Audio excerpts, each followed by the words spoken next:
Este contenido es un extracto de uno de nuestros directos en la plataforma de Twitch. Si quieres más vídeos y horas de contenido exclusivo, no olvides pasarte y seguirnos por nuestro canal. Mundo Skrull.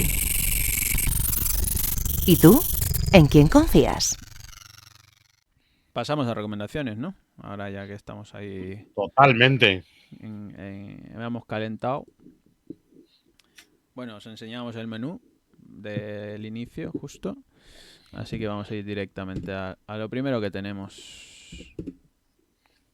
Pues lo primero que tenemos y lo primero que salió, siendo Marvel, ¿no? La primera familia de Marvel. Estos Cuatro Fantásticos, Génesis, reedición del Marvel Gold, que nos recopila los primeros 21 números más el Fantastic Four anual número 1. ¿Qué deciros de esto? Es histórico. Esto marca una etapa y es la Biblia de cómo hacer los cómics de Marvel. Tiene muchísima historia detrás. De hecho, os recomiendo, si queréis saber un poquillo de eso, si os interesa esta parte, el libro que se curraron nuestros queridos amigos de Sala de Peligro, que hacen un repasazo a los Cuatro Fantásticos, que es impresionante. Pero esto fue una nueva manera de concebir el TVO de superhéroe. Algo que trajo lo que es el cómic Marvel, ¿no? La fórmula Marvel en sí, donde Stan Lee y, por supuesto, luego contó con el mismísimo Jack Kirby, quiso cambiar hasta como se conocía en ese momento el mundo de los superhéroes. Y aquí fue una diferenciación. Ojo que tenemos condimentos clásicos, porque los Cuatro Fantásticos vemos de primeras, algo que ya nos estaban contando es Strange Tales, es Strange Tales donde teníamos esos monstruos. Tampoco es una idea original, puesto que teníamos los Challengers to Unknown, ¿no? Los de la distinguida competencia. Ya habíamos tenido grupos de superhéroes que funcionaban muy bien a nivel de ventas. Entonces, ¿qué fórmula le podíamos dar a esta primera gran familia de Marvel y por qué llamarla la gran primera familia de Marvel? Porque Stan Lee, una de las primeras cosas que quiso hacer fue humanizar hasta un gran punto lo que son los personajes que tenía, con los que iban a trabajar. Humanizarlos hasta el punto de que estábamos acostumbrados a los superhéroes con identidades secretas. Él para nada iba a querer sacar unos superhéroes que ocultaran su rostro, sino que fueran reconocidos, que fueran, que la gente supiera quiénes son los Fantastic Four. Luego ya con todo lo que es el viaje, que además coincide más o menos, porque creo que el viaje de Yuri Gagarin fuera de nuestro planeta fue en 1961, abril, y esto no me acuerdo ahora mismo en qué mes fue. ¿En qué mes fue cuando salió esto? Pues directamente en noviembre de 1961, esa carrera espacial estaba claro que iba a marcar muchísimo en lo que era el tema de los cómics, y aquí Stan Lee pues, nos hizo cómo viajaban estos Cuatro Fantásticos, donde él dejó bastante claro que tanto de Mr. Fantástico como Sue Storm, como quería que fueran pareja, y luego Ben Grimm y luego Johnny Storm. ¿Qué es lo que tenemos en este tomo? Pues tenemos un montón de material, los primeros cómics de los Cuatro Fantásticos, los que son los pilares de toda la mitología que tendremos en un futuro. Que fíjate si fue importante que luego el trabajo que hizo John Byrne con todo lo que te cuenta aquí no era más que una actualización de lo que ya había contado Stan Lee y Jack Kirby en los primeros números, solamente que le dio una vuelta de tuerca en los años 80 a John Byrne, volviendo a trabajar muchísimos de los conceptos, y muchos de los conceptos que se vieron en este cómic a día de hoy han seguido, como esa famosa máquina del tiempo, ese famoso cuadrado donde tú te metes, que es la máquina del tiempo del Doctor Doom, que todavía está en el edificio Baxter y que tantas veces se ha usado en la colección de los Cuatro Fantásticos. Aquí vamos a ver no solamente el origen de ellos, cómo se convierten en este grupo de superhéroes, sino que vamos a ver a los grandes villanos que les han ido acompañando a lo largo de la historia. Aquí tenemos apariciones tan importantes como en ese primer número, el Hombre Topo con su mundo subterráneo. Vamos a tener la aparición, señores, nuestra primera aparición de los Skrulls. Nuestra primera aparición de los Skrulls. Aquí teníamos pintas diferentes porque luego evolucionamos. Tenemos al Hombre Milagro, al Espectro Rojo con sus simios, al Doctor Muerte, el amo de las marionetas, a Kurgo, el Pensador Loco. Y vamos a tener también aquí la presencia del Vigilante. Esto también importante porque sabemos luego el papel que jugó en la trilogía de Galactus el Vigilante, y también en este mismo tomo nos recopilan las historias del Vigilante que salían en Strange Tales, que era el argumento de Stan Lee, que ya habían salido anteriormente, el argumento de Stan Lee, con el guion y el dibujo de Larry Lieber, que como todos sabréis, Stanley Lieber es Stan Lee, Larry Lieber es el hermano de Stan Lee de dibujante. Aquí nos hablará tanto del origen del universo Marvel, unas pinceladas bastante, al principio bastante leves, y sobre todo el origen de Uatu y la raza de los vigilantes. Aquí lo han incluido porque vemos aquí que ya en este tomo sale y tendrá luego posteriores apariciones, tanto en la trilogía Galactus como en el juicio de Red Richard con John Byrne. Aquí tenemos los principios, señores. Narrativa en el cómic y el dibujo. Bueno, pues el dibujo es el que es, el señor Jack Kirby, que se le ve una evolución. No estamos hablando de que fuera un señor que ya venía que sea nuevo. Jack Kirby ya le habíamos tenido dibujando grandes maravillas, ya lo habíamos tenido incluso en el Capitán América. Pero aquí vamos a ir viendo cómo evoluciona cada vez más su estilo, cómo las historias al mismo tiempo van creciendo, se van haciendo cada vez más complejas, alejándose del sistema que había con historias de aventuras de grupos o las historias de aventuras de monstruos, y cómo se iban haciendo más complejas, cómo iban narrándose en la continuidad, cómo se iban cruzando con otros héroes, como podía ser Nick Furia, al cual tendremos aquí su aparición, un Nick Furia sin parche en el ojo, y tendremos también a un personaje que se llama Hatemonger, que luego cuando se quite la capucha, alguno os llevaréis una sorpresa del personaje histórico que es. Vamos a ver una evolución de las historias que cada vez va más, cada vez se van mezclando más con la ciencia ficción tan llevada en esa época, tan de fama en esa época, y todo ello siempre con el realismo que intentaba darle Marvel a sus historias, ya bien fuera por la apariencia de los personajes, que se seguían bastante bien las modas que había en esas décadas, para luego retratarlas en el mundo del cómic y que no quedaran cómics antiguos, que esto era quizá esto es lo que revolucionó tanto en comparación a lo que realizaba la distinguida competencia. Dieron una fórmula muchísimo más humana, hicieron que el lector se sintiera muchísimo más identificado con Red, con Sue, con Johnny Storr, con Bert Green, y que vieran el reflejo de ellos mismos con sus problemas, sus problemáticas, con sus amores, con sus triángulos amorosos, incluso cuando tendremos por ahí la aparición de Namor, que hacía que la gente empatizara más con los personajes y no fuera como el cómic de superhéroes antes, que realmente era muchísimo más frío. Es un cómic súper especial. Es un cómic súper especial por toda la historia que arrastra detrás. Además, aquí nos vienen bastante información, bastantes artículos, que sabéis que yo para eso soy un loco, que estos tomos no solamente hay que verlos como por el material que traen, sino por la cantidad de artículos que aquí tendremos al señor Raymond Fonseca, tenemos un propio artículo creado por Stan Lee cuando se cumplieron 50 años de los Cuatro Fantásticos. Luego tenemos aquí el típico estudio de qué es lo que significaron, colección de portadas, un poquito la historia e incluso, sobre todo, también la historia de cómo fueron publicados aquí en España por primera vez. Yo lo veo un indispensable. Ojo, ¿lo recomendarías? Tengo que comprármelo. ¿Qué tal está? Es cómic antiguo, es cómic de los 60. Eso es lo primero que tenemos que saber.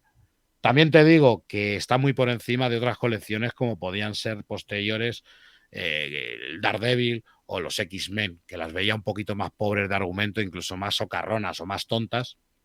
Pero sin embargo, estos Cuatro Fantásticos o el Spider-Man de Lee con Ditko, creo que son dos cómics clásicos que están a un nivel superior y que gusta muchísimo el ir evolucionando, ya no solo con este. Tú sabes que yo los he coleccionado todos, lo de los Cuatro Fantásticos, porque me gusta mucho ver se nota muchísimo la evolución, se nota el crecimiento que va teniendo, y además ahora, como puedes llegar a tener desde este número 1 hasta lo que hizo John Byrne, todo de seguido se ve una evolución completamente increíble.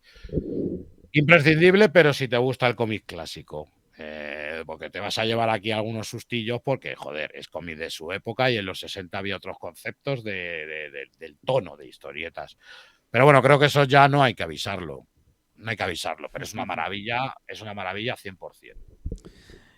Montus nos decía también aquí, de los clásicos sesenteros de Marvel, para mí este es el mejor, una obra maestra. Te lo digo yo, para mí y el de Stanley Ditko, el de Spider-Man, creo que son dos que están a un nivel que a mí me flipan, me flipan. Y el Roba nos decía, yo empecé en la biblioteca Marvel a coleccionar. ¿Qué tiempos? Madre mía. Es que la biblioteca, arroba, es que la biblioteca Marvel nos salvó el culo a los que éramos fans de Marvel de siempre y siempre nos contaban los cuentos clásicos, nos contaban las historias clásicas, las veíamos en resúmenes de What If.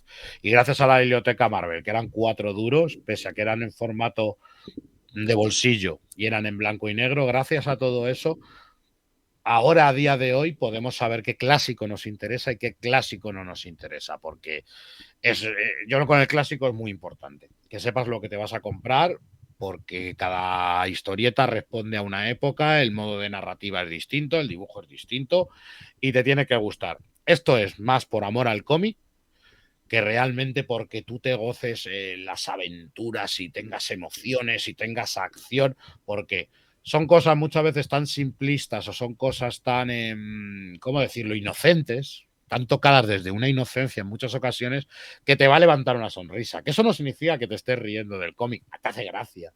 Te hace gracia La decir, joder, situación, que sí. tenía la gente en los 60 en la cabeza, pero también te deja analizar muchas veces cómo evoluciona el mundo del cómic, cómo va evolucionando unos personajes y al mismo tiempo cómo van cambiando los pensamientos de lo que se quiere reflejar en un cómic. Pues sí. Material clásico, ya lo sabéis. Los Cuatro Fantásticos es la reedición del volumen 1, del tomito número 1. Bueno, tomito tochaco número 1. Génesis, ¿vale? Ya sabéis que estas reediciones, os lo recordamos, la diferencia de precio, ¿vale? Si lo encontráis la anterior edición que costaba 39,95, creo, si no me equivoco.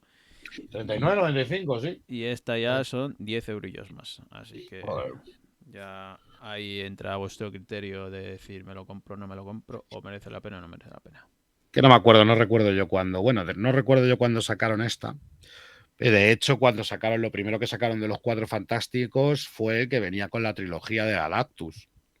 Este fue a posteriori, porque vieron que funcionaban los clásicos, porque sacaron el de Buscema, el de Estela Plateada, sacaron estos, estuvieron sacando los de X-Men, también fue uno de los primeros proyectos que hubo. Vieron que funcionaba y entonces dijeron, venga, nos animamos a tirar hacia atrás y sacar todo el material de los Cuatro Fantásticos. Y como bien os digo, ahora mismo el que quiera tener el completismo de los Cuatro Fantásticos, tenemos a día de hoy todo lo que es hasta John Byrne. Si tienes todo lo de John Byrne y estos 10 volúmenes que fueron, tienes todos los Cuatro Fantásticos hasta esa etapa. Luego vendría lo de Paul Neri y todo eso, pero eso ya eran otros tiempos, chavales. Vale, a ver, ¿qué más tenemos? Creo que nos queda... Ah, sí, mira, una cosilla más de Marvel. Motorista Fantasma, número Pues 1. motorista fantasma. Hace poco, hace un año, para ser más exactos, tuvimos ya una renumeración con el motorista fantasma, con el Ghost Rider.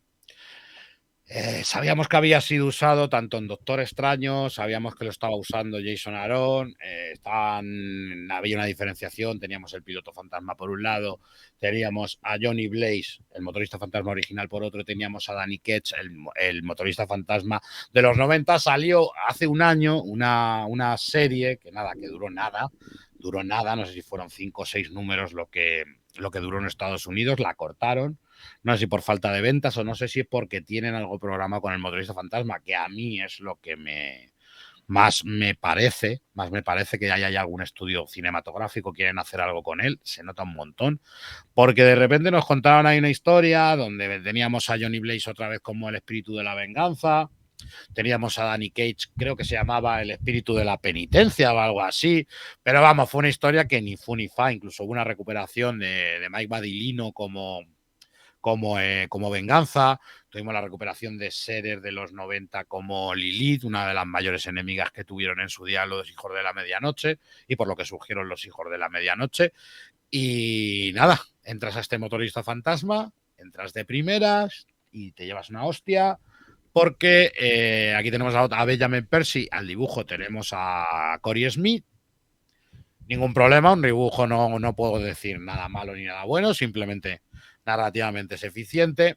Y Benjamin Percy lo que nos está poniendo es en la piel de un Johnny Blaze, el motorista fantasma original de los 70, y de repente nos lo encontramos viviendo en un pueblo apacible, con Roxy, con su mujer, pero ya esto ya te huele un poco en la nariz, con sus hijos, y le vemos que está yendo a una psicóloga a la cual le está contando que, oye, que tiene extrañas pesadillas, que no se encuentra bien y tal. Y entonces la psicóloga le empieza a preguntar que qué tal está de ese accidente de moto. Vamos a ver que incluso tiene una cicatriz en la cabeza, ha tenido un accidente de moto, la moto ya no la coge, hace una vida de padre normal y sigue teniendo esas pesadillas y ciertas visiones de seres diabólicos.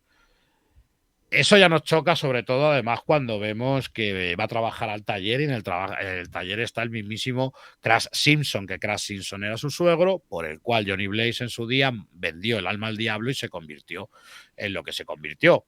Entonces eso ya te huele mal y dices, ¿qué estáis haciendo? O sea, ¿qué estáis haciendo? Os habéis olvidado de toda la continuidad, pero nos daremos cuenta que no, que el motorista fantasma está en ese pueblo medio engañado, encerrado, y que se le tiene ahí por algo, no se sabe por qué, metido en un mundo de fantasía, encerrado ahí, y lo que está viendo su mujer, sus hijos, su ex suegro, no son reales, son algo más. Y aparte estamos viendo también cómo ciertos activos de la antigua SEAL están comenzando, hay ciertos hechos sobrenaturales que se están saliendo de la norma y cómo SEAL está mandando a un nuevo personaje a que se dedique a cazar esos monstruos y a resolver ese problema. Ese es el número 1. Ahí lo dejamos. Aquí es un comienzo, es el explicarnos y ahora nuestro trabajo va a ser responder a todas esas preguntas que nos han surgido con el número 1. ¿Qué ha pasado con el motorista fantasma? ¿Dónde están el resto de Ghost Riders? ¿Quién le tiene ahí encerrado?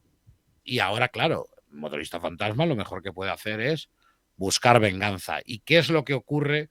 Que al mismo tiempo que el Ghost Rider ha faltado, están surgiendo cada vez más monstruos y más seres sobrenaturales. Ahí nos deja una premisa, pues para empezar una serie, un thriller sobrenatural, como se tiene que hacer con un motorista fantasma. En cuanto a diseño de personaje, pues han mezclado bastante. Ha mezclado bastante las estéticas de estos años y lo vemos al personaje. Ahí tiene un poquito de ese Johnny Blaze, de ese motorista más clásico, mientras que con el tema, por ejemplo, de las sombreras, de los pinchos en los puños y en el resto del cuerpo le vemos más asemejado a Danny Ketch, y sobre todo la moto me ha llamado muchísimo la atención porque nosotros que estamos acostumbrados a ver a nuestro Johnny Blaze con esa Harley, con esa moto más clásica, aquí han tirado por el modelo de los 90 de Danny Cage, un poquito modificado. Así que vamos a ver hacia dónde nos lleva vamos a ver a dónde nos lleva la serie. ¿Me bajaré de la moto? ¿No me bajaré de la moto? ¿Seguiré encima? No hay mamut, Eso, ¿no? No, aquí. eso, no, aquí no hay mamut. Eso, pues lo veremos directamente. Lo veremos directamente. Y bueno, ganas de continuarla siempre las tengo. Luego ya contaré el resultado. Mira, tengo pintarrajea y todo, ¿eh? Sí, sí, ¿por qué será? La tengo pintarrajea. El Ventanicas.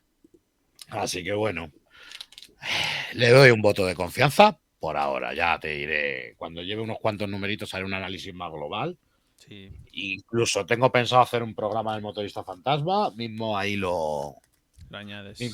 mismo ahí lo añado. Pues sí. Pues nada, Motorista Fantasma, ¿vale? Número 1.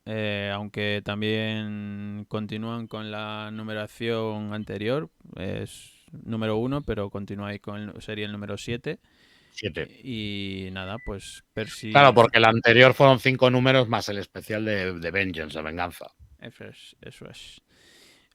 Benjamin Percy, Corey Smith y Brian Valenza, ¿vale? En este equipo creativo del Motorista Fantasma 1, pues Panini Comics, ya sabéis. Y ya te digo, y el dibujo es resolutivo, ¿eh? El dibujo es eficiente, no tiene nada para maravillarte. Sabe hacer monstruitos, sabe dibujar un buen diseño el motorista fantasma. Por ahora se defiende. Eso está muy bien. Vale, me toca a mí. Chan chan. Pues de las novedades de Planeta Comic, que ya sabéis que muchas veces suelen ser la mayoría Star Wars, integrales, tomos, continuaciones y libros de Star Wars, pues nos llega cosillas, ¿no? Como cosillas de Aftershock, cosillas de Image, cosillas de Dark Horse. También estaba ahí lo de Red Sonja, por ejemplo, que salió un tomito recopilatorio número 1. Pero en este caso, pues tenemos este Sea of Star, volumen número 1, donde tenemos a Jason Aaron, a Dennis Howland y a Stephen Green y Rico Renzi como equipo creativo de esta serie, ¿vale? Yo recuerdo ya, no sé hace cuánto, que me llamó la atención de primeras en el previews, no solo por lo colorido y llamativo que es la portada, sino también porque había variant cover del señor Mike Mignola y ya solo por eso merecía la pena pillarlo, ¿vale? Lo siento mucho, pero el completismo nos puede dar a algunos. Descansa, Alroba. Muy buenas noches. Y nada, pues me recuerdo el primer numerillo americano. Recuerdo la serie bastante entretenida, ese numerillo, que da pie a pues abrir nuevas aventuras y tal con los personajes protagonistas que vamos a ver aquí en esta historia. Y ahora pues ya tenemos recopilado al menos los 5 primeros numerillos de la serie, ¿vale? Que es verdad que te deja ahí con ganas de más. Pero bueno, veremos al menos este primer numerillo qué tal. Vale, de primeras, ¿qué vamos a tener en esta serie? Ciencia ficción, ¿vale? Ciencia ficción, el guión podría estar escrito perfectamente por Rick Remender, no nos vamos a engañar, ¿vale? Pero bueno. En el apartado gráfico, pues bastante destacable, la verdad, bastante destacable, porque al ser ciencia ficción, lo que le permite, creo yo, y lo que podemos ver en esta serie es que el dibujante diseñe y siente esa libertad por diseñar y por crear pues criaturas, naves y universos en los que vamos a ver el recorrido de la aventura de estos personajillos que vamos a ver en la historia, ¿no? La historia pues empieza en un viaje, esa es la primera página, ¿vale? Esa nave en concreto, en ese viaje en el que están realizando...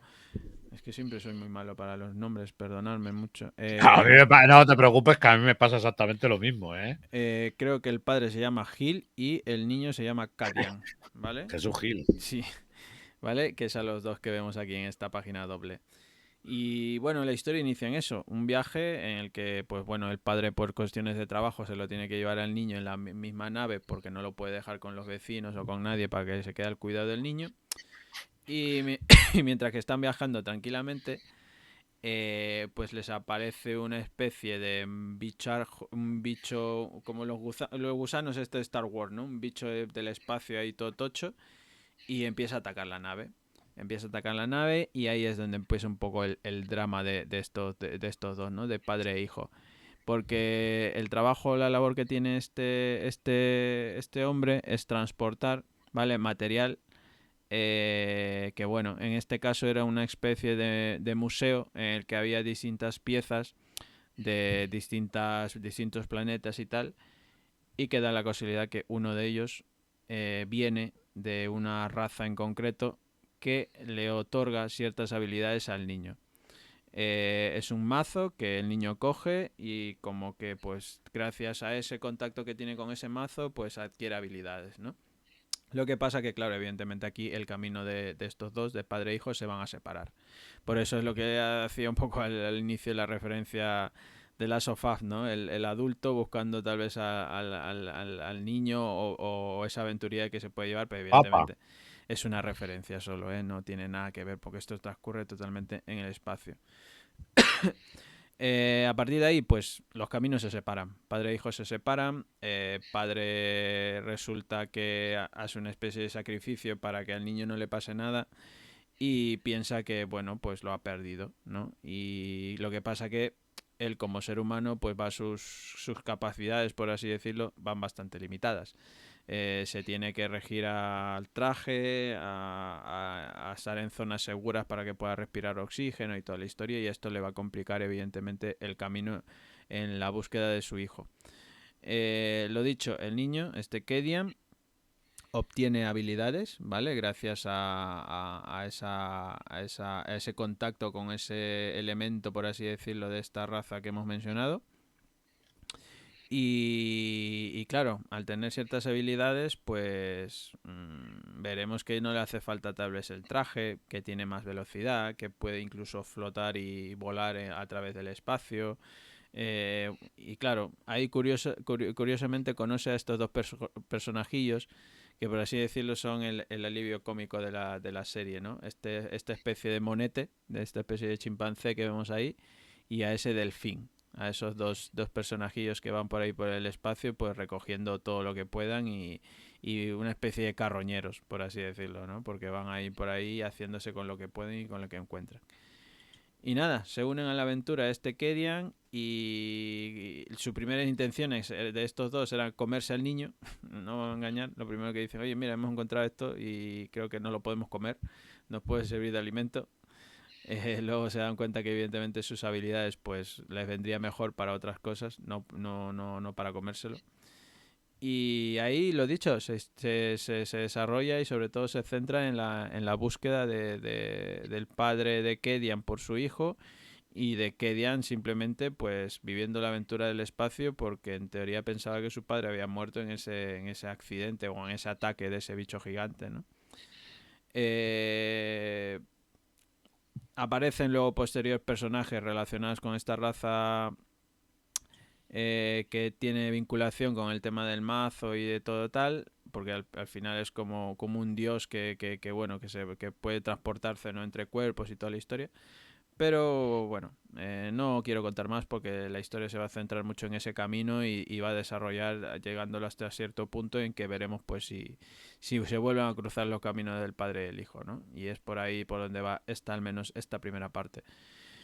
Lo dicho, muy entretenida, me ha gustado, me ha gustado. Gráficamente, ya te digo, es muy potente también, lo dicho.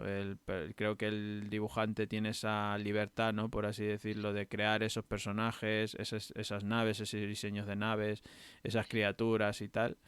Y el color también le resalta mucho. Al ser en espacio abierto, por así decirlo, e incluso tener que centrarse en ciertos escenarios que van a haber por ahí de otros planetas y tal, le permite jugar muchísimo esa libertad. Las criaturas están basadas evidentemente pues en animales, ¿no? Por ejemplo, vemos que hay un tiburón que navega o flota por ahí por el espacio, ¿no? No se mueve por el agua, por el mar, sino por el espacio. Serpientes gigantes que también se mueven por ahí, criaturas de los planetas en los que van pasando y recorriendo tal también. No sé, en general me ha gustado mucho tanto el guión, la historia, hasta donde avanza, hasta donde se queda, que te deja ahí con una gana de decir, pero vale, pero ¿y cómo me resuelves esto? Quiero saber más. Y gráficamente también. Tiene ese toque Firayen, también hay que decirlo, ¿vale? De un poco de la búsqueda, ¿no? Al fin y al cabo de un miembro de una familia y también el personaje del padre que se ve que se castiga constantemente, ¿no? Porque siempre está el yo debo cuidar a mi hijo, mi niño se ha perdido por culpa mía, nunca lo debí traer a esta nave para que realice el viaje con eso. Mencionan cosas de la madre, en plan de joder.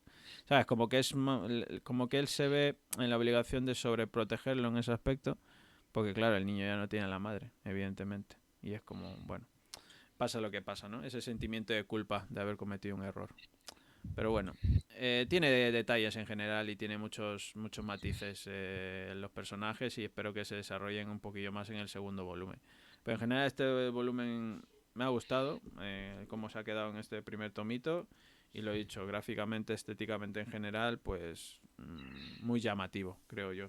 Lo decía al principio, que esta es la primer número y yo lo descubrí gracias a que la variant cover era una de Mignola y decía, oye, esto hay que pillarlo como sea porque el diseño era brutal también. Y nada, pues sí, Starve de volumen 1 de Jason Aaron ahí al guión. Me ha gustado. Ahí, ahí.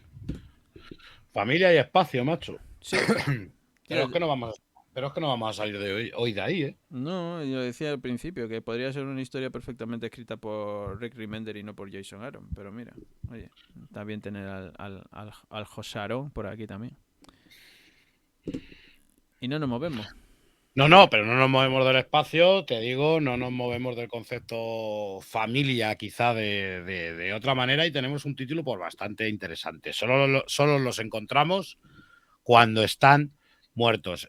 Obra de Alewin con Dimeo, que tiene un planteamiento, como bien os decía al principio, muy interesante, pero Alewin eh, comienza la escritura de una manera, la escritura de este cómic la comienza de una manera muy directa. Tú entras como lector y no sabes de qué te está hablando, no entiendes el universo que te está presentando porque no hay una explicación, no hay una explicación anterior. Estás en un universo completamente nuevo, estamos en el año 2367 y nos vamos a ver inmersos en una nave, en una tripulación espacial, la cual poco a poco por las conversaciones iremos sacando de qué se trata. Y es que estamos en una nave que es una nave de autopsias. Una nave de autopsias, la cual vemos a 4 tripulantes. Tenemos a George Malik, que es el capitán, que va acompañado de otros 3 tripulantes. Y vamos a verle, pues, con esas comunicaciones, ¿no? Entre distintos compartimentos de la nave, vamos a ver esas comunicaciones, cómo se acercan a su objetivo, hacia dónde van, y te van explicando todo un poco, y a ti como lector, pues te pilla un poco loco, no sabes ni siquiera de qué están hablando cuando hablan de una nave de autopsias. Y cuando de repente van a llegar a su punto de destino, nos vamos a dar cuenta que se encuentran ante un mastodonte, para que os hagáis la idea, una especie de ser cósmico gigantesco, un Galactus o un celestial, típico ser cósmico tumbado, cierto cadáver de cierto ser cósmico ahí tumbado. Y ahí es donde veremos a qué se refieren con nave de autopsias. La nave de autopsias lo que hace es, cuando mueren estos dioses celestiales, los cuales estos tripulantes no se ven nada sorprendidos, sino que directamente lo tienen muy asumido.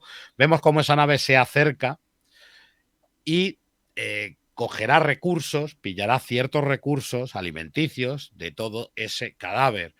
Aquí en ese momento veremos esas comunicaciones entre ellos de gira a la derecha, ves hacia el pecho, no oye que mira los ojos, hay mucha competencia por el tema de los ojos, lo cual nos da a entender que es que no solamente hay una nave, sino que hay toda una flota de naves las cuales se dedican a sacar esos recursos de los cuerpos muertos de estos dioses cósmicos.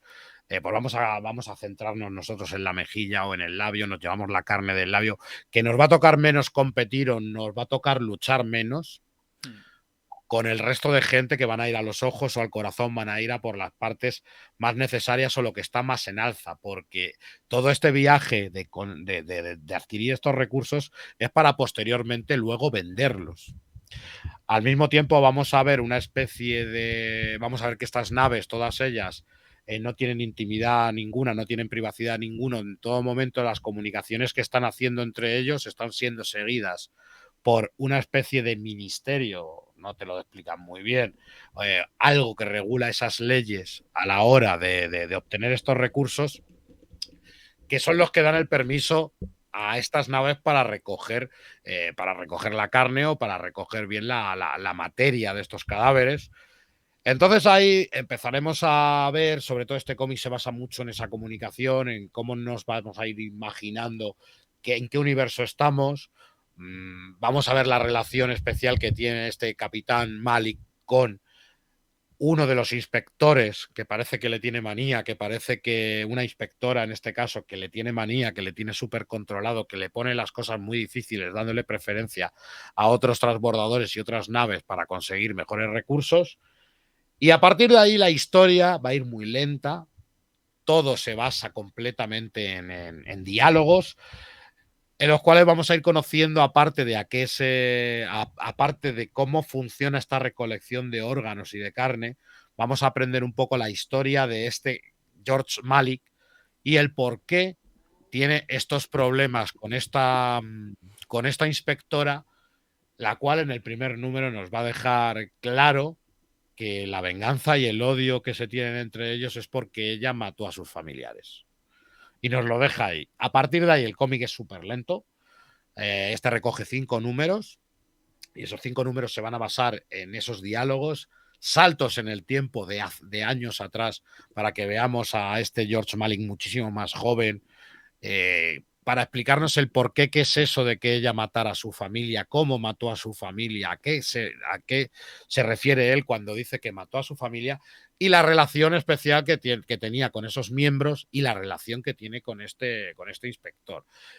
Malik se le ocurre una de las grandes ideas ante las injusticias, un poco de la manía que le tiene este inspector, y lo que va a llegar a hacer es convencer a su tripulación de que para qué van a ir a por los órganos, para qué van a ir a por la carne de un ser muerto, cuando lo mejor que pueden hacer es salirse del mapa, salirse de la ruta y conseguir a uno de estos dioses vivos. A partir de ahí, esa historia va a ser el viaje hacia regiones desconocidas para encontrar a ese dios vivo y a esta inspectora siguiéndolo, con una gran sorpresa que hay en ese quinto número, que te deja con un cliffhanger que tienes muchísimas ganas de continuar la historia. Si esperáis una ciencia ficción con superacción, con batallas estelares, con explosiones por todos los lados, hay que decir que no, que es un cómic completamente contemplativo, donde Dimeo hace unos diseños de naves que son espectaculares, el diseño del espacio, esos paisajes estelares, esos cuerpos de los dioses de los que estamos hablando, ocupan una splash page entera que te da la impresión y que te da la referencia de cómo de grandes son y de qué pequeñas son esas naves que van a buscar los recursos y cómo de un trocito pequeño de esa piel o de esa carne pueden sacar ellos toneladas y toneladas de comida, pero el resto del cómic son en muchos casos primeros planos, enfoques de cámara, donde vamos a ver conversaciones entre distintos compartimentos y nos van a ir explicando un poco el cómo funciona las leyes las leyes que regulan esto y sobre todo las relaciones que hay también entre los tripulantes de la nave. Es un cómic muy de diálogo y es un cómic muy de ir destripando poquito a poco ese misterio de en qué universo nos movemos. Pero nos deja el 5 con un cliffhanger que solamente espero que el siguiente tomo venga y nos explique mucho más de lo que nos traen. Solo los encontramos cuando están muertos, porque Halloween lo que hacen estos 5 números es plantearnos un misterio gigante, tan gigante como los dioses muertos celestiales que hay en el espacio. No, esto tiene una pinta también brutal, ¿eh? Lo que dices tú, aquí huele a esa ciencia ficción ahí de rollo, no sé, eterno, ¿sabes? De celestiales, criaturas tal, no sé, el misterio que involucra todo eso. Pero créeme que lo que menos te termina interesando, fíjate que lo que menos te termina interesando y es como un telón de fondo.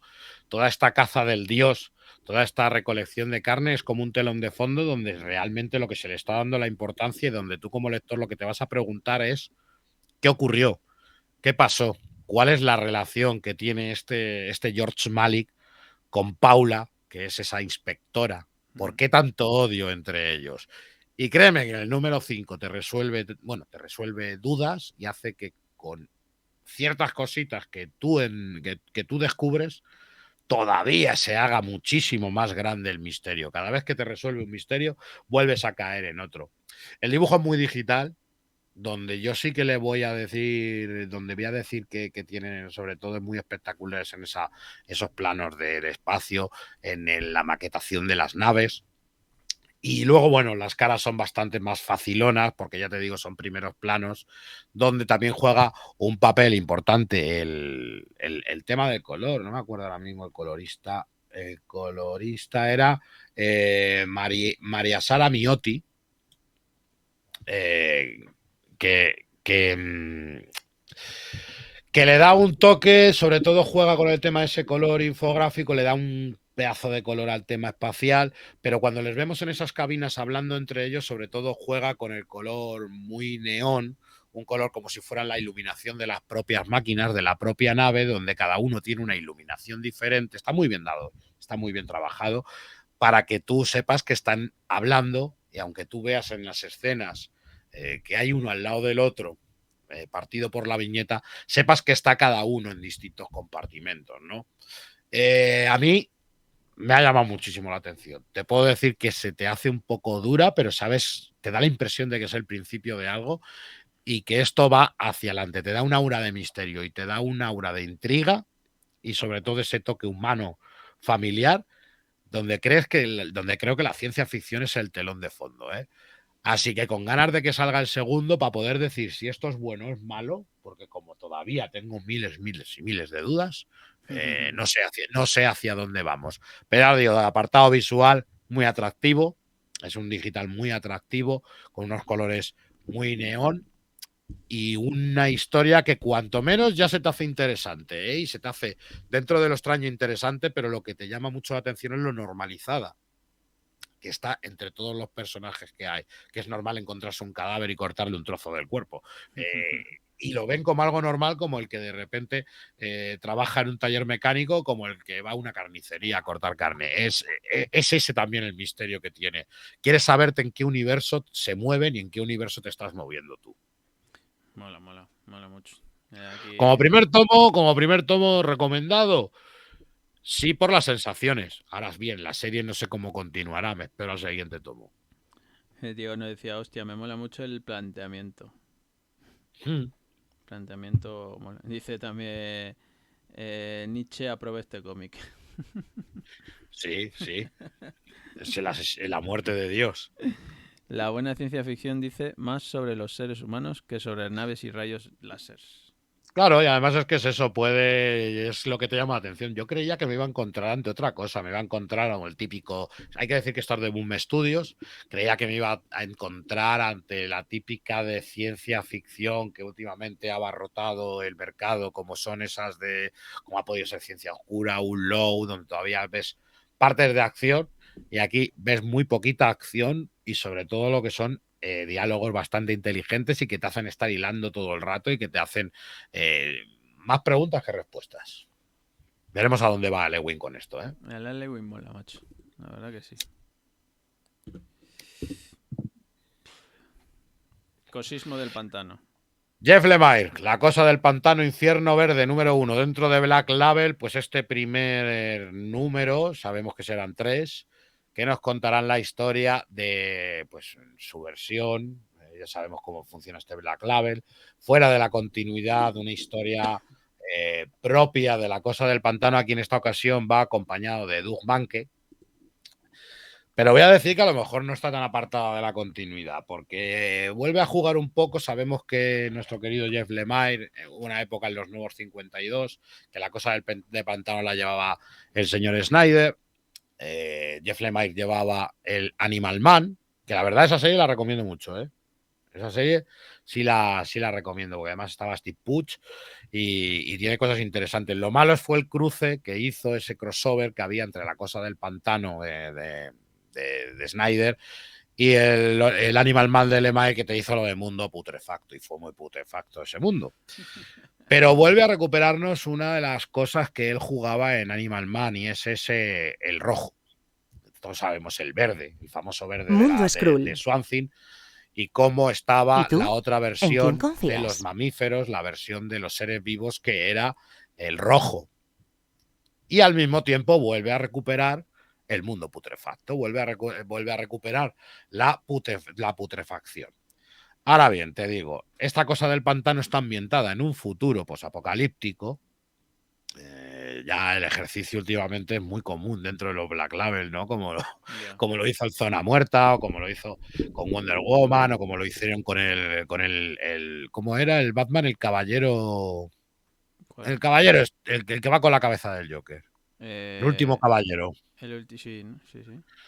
Que nos lleva a un futuro posapocalíptico y nos planta un personaje. Creo que la fórmula se les está agotando, ¿eh? El Old Man Swampy este.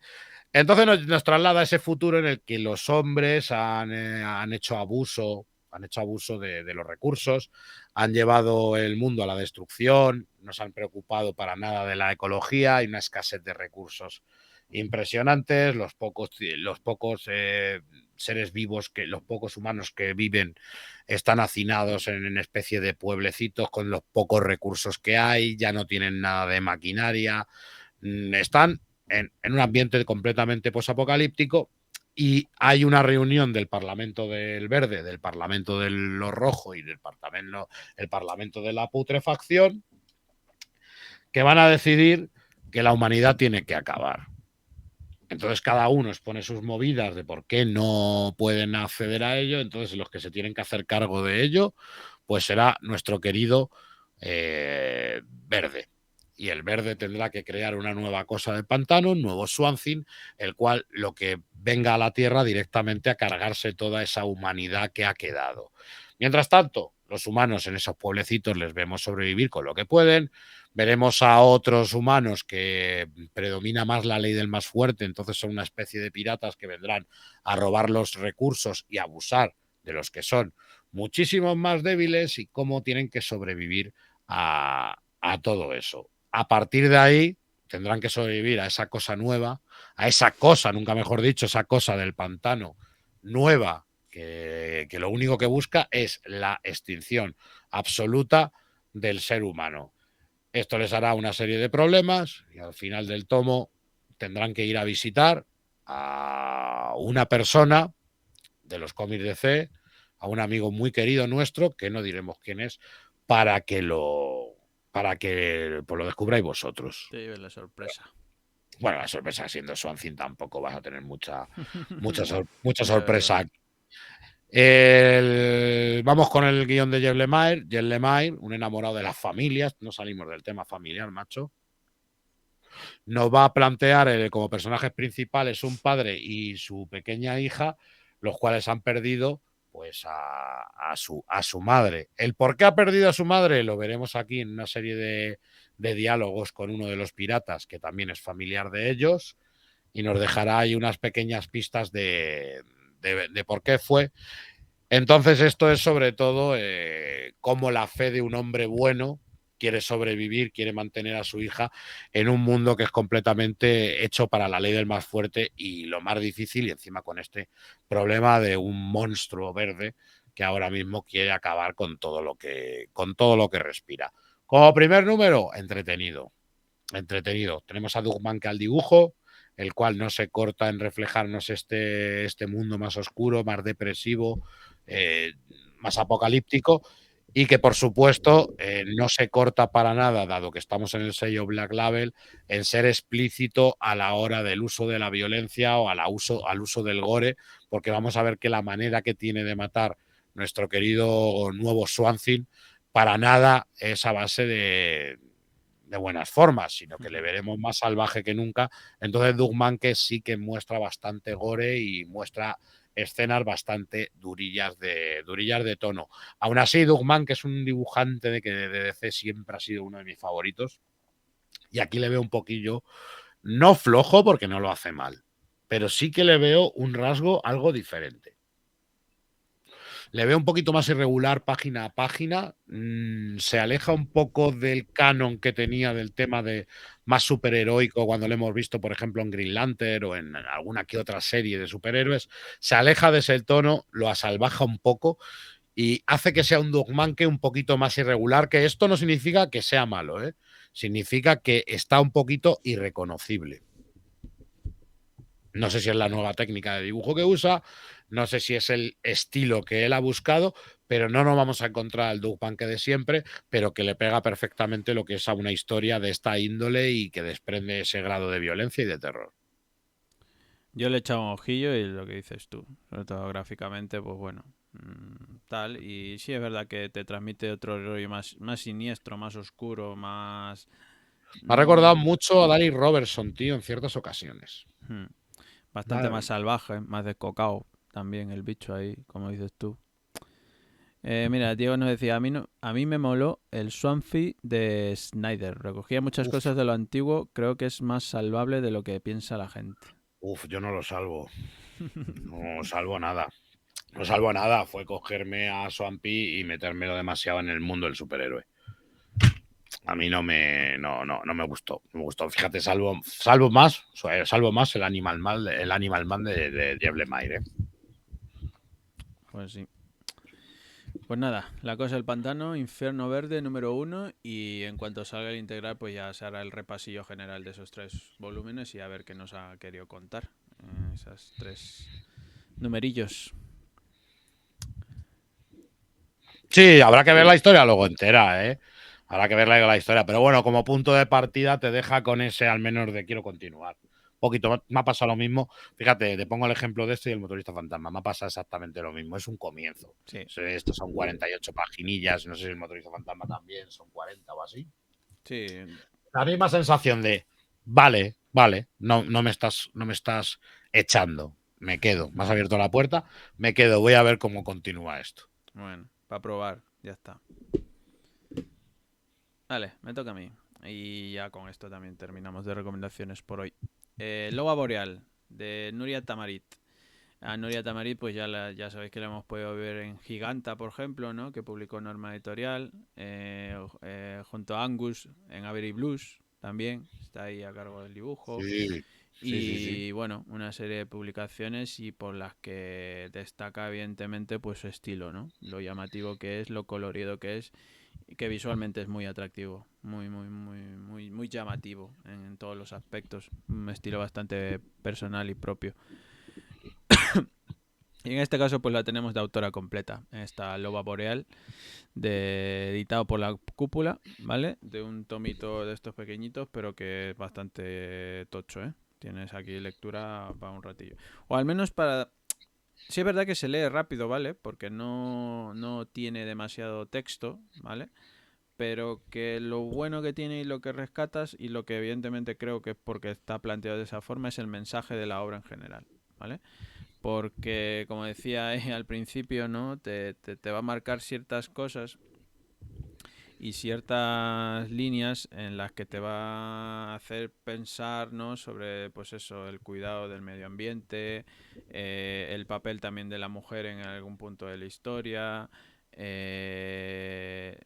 ciertos detalles, ciertas cosas en la historia, que al fin y al cabo es un planteamiento base bastante sencillo, en este caso porque vamos a ver a Joanna, que es esta chica, que nada, que inicia un viaje, una aventura, porque le han dicho, ¿no? Que en cierto sitio de tal, pues hay oro, y te hacen la alusión a esa, la búsqueda del dorado, ¿no? Ese viaje en busca del tesoro que se esconde por ahí. Y la aventura de esta Joana pues va a empezar por ese punto de partida. Le veremos ahí que va a tener que pedir ayuda para unirse a alguna de las expediciones y tal, pero va a tener el problema de que, pues bueno, ella es mujer y estos grupos, en su mayoría, son liderados o son comandados por hombres, ¿no? Y como que no la van a ver bien desde el principio. Lo que pasa es que luego ella se busca la vida, consigue una oportunidad, consigue al menos unirse a un grupo, al grupo de Madway, que en este caso sería más o menos como el villano, por así decirlo, el antagonista de esta historia, y consigue unirse al grupo. Lo que pasa que nada más a empezar su aventura, conoce o se encuentra pues en una situación bastante complicada, que es en que este Madway estaba con los perros, los estaba maltratando y a más de se cargó a 2 perretes, y el único que sobrevive es el que vemos justo ahí en portada. Lo que pasa es que claro, lo deja tan mal herido que en un acto de desesperación, le tiene que amputar la pata para que pueda sobrevivir, porque no se podía hacer nada ya. Era eso o que el perro, el perrete, pues no podía continuar, ¿no? Y a partir de ahí le veremos ya con un nuevo acompañante, con un nuevo amigo de aventuras, ¿no? Ese es, evidentemente, el perro, el instinto que tiene no es que me ha salvado la vida y voy a seguirle donde ella vaya. Aunque ella al principio se vea un poco reacia a eso porque piensa, ¿no? Que le va a retrasar o que le va a dificultar el camino que ella tiene que recorrer por su objetivo de conseguir ese oro, ¿no? Y otra de las cosas también que deja abierto, bueno, no abierto, sino que es parte de la historia, es el objetivo de por qué esta Joana quiere conseguir el oro realmente, ¿no? No, a diferencia de las expediciones, a la diferencia de Madway y todo esto, es simplemente por tenerlo y por avaricia y por codicia de tenerlo en su propiedad y ya está, ¿no? Pero veremos que ella tiene otra intención con que realizar con ese oro, con ese dinero o como lo quieras llamar, ¿no? Los caminos, evidentemente, pues se van a ir uniendo, se van a ir separando y tal, porque de primeras, como he dicho, el grupo de esta expedición no la tiene muy bien vista esta Joana. Es más, en su grupo hay otras mujeres también, pero claro, a una la tienen como la médico, ¿vale? Como la que tiene que rescatar y ayudar en cuanto alguno de los hombres se encuentra malherido y toda la historia, y a otra la tienen como guía, porque conoce bien el sitio por donde se tienen que mover para llegar a conseguir ese oro, y porque sabe evidentemente dónde más o menos está ese oro y tal. Pero únicamente la tienen por eso, porque o sea, las ven como con cierta utilidad y poco más, no las incluyen dentro del grupo, ¿no? Entre todo esto, pues vamos a ver que ciertas criaturas del bosque, ciertas criaturas del sitio, pues se van asomando, y por eso no tal vez, pero no lo voy a revelar, el nombre de la obra, evidentemente, ¿no? Loba boreal. Veremos qué significado tiene esa criatura, los enfrentamientos que va a haber, los ataques, el por qué hace ciertas cosas y tal, ¿no? Todo esto, pues rodeado de lo dicho, el atractivo gráfico de Nuria en cuanto a elaboración de escenarios y de tal, que hace que pues lo disfrutes muchísimo y te lo leas, también te digo, en horita y cuarto lo tienes leído, ¿vale? Lo que pasa es que lo dicho, tiene ese mensaje, ¿vale? Que te quiere transmitir de reflexión, ¿no? Sobre el papel, lo dicho, el papel de la mujer, la naturaleza, el respeto, ¿no? Por la vida de los animales también. Vuelca ciertas cosas y ciertas situaciones que hoy en día evidentemente lo tenemos también por ahí en muchas obras a modo de reivindicar esas cosas, ¿no? Y tal. No voy a avanzar más sobre el argumento porque lo he dicho. Hay sorpresas, hay factores que influyen mucho en la obra, pero que hace que disfrutes con eso. Eh, mm, no sé poco más que comentar más allá de eso. Veremos eso, a dónde conlleva y a dónde le lleva a Joanna a conseguir ese objetivo que tiene. A modo de flashback veremos ciertos recuerdos de un lugar donde ella estuvo y que quiere recuperar, y su familia y gente que la quiere de verdad y todo esto. Y ahí va a haber un punto de unión de todo y el significado de por qué hace ciertas cosas y por tal. Se va a unir también se van a sumar personajes a la historia que le van a ayudar en su objetivo, otras que igual le van a jugar una mala pasada y puede que la traicionen y tal.